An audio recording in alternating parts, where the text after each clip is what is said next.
I pretended to be deaf for 3 years, and it destroyed my entire family. It all started in my junior year of high school when a severe ear infection left me deaf in both ears for 2 weeks. At first, it was terrifying, but soon it became something else entirely. During that time, I learned to read lips, and what I discovered shook me to my core.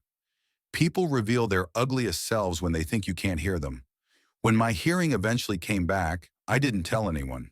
I kept pretending I was deaf just to see what people really thought of me. The first betrayal came from my best friend Sarah.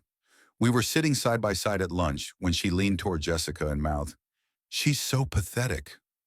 I'm exhausted pretending to care about her problems. She's just so needy I kept my face still, but inside I felt something break. My parents were worse. At dinner, my mom would mouth across the table to my dad, "She's falling behind. She's not normal." And he'd nod like my life was just a disappointing phase. Then came my sister, Emma. She was the golden child, 2 years older, straight A's, varsity soccer, early admission to Stanford. I believed we were close, but I couldn't have been more wrong.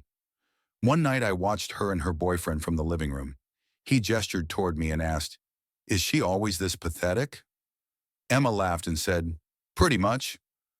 My parents baby her because she's the disappointment. They've already given up on her. But honestly, I don't mind.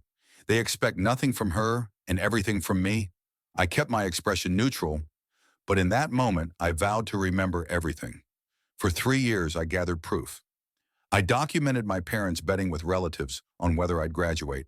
I watched my guidance counselor label me a lost cause. I even saw my grandmother whisper to my mom that she was embarrassed to introduce me to her friends.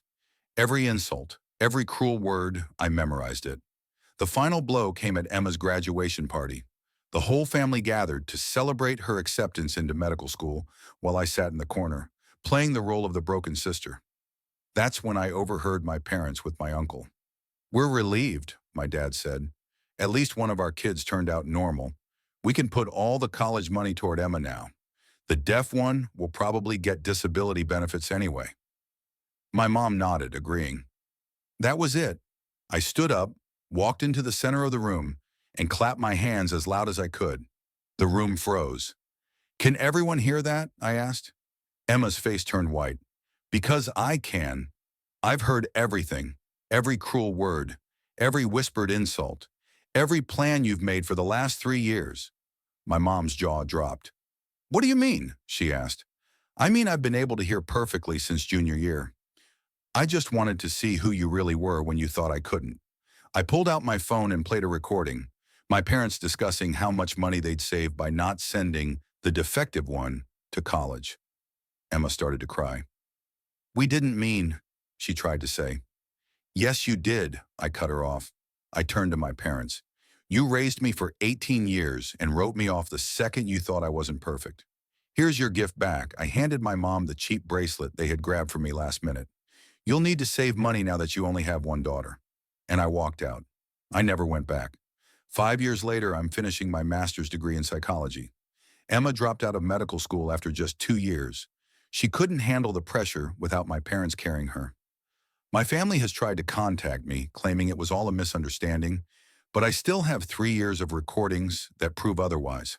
People sometimes ask me if I regret the deception. The answer is simple. I only regret that it was necessary. But it taught me the most important lesson of my life. Sometimes silence reveals the loudest truths.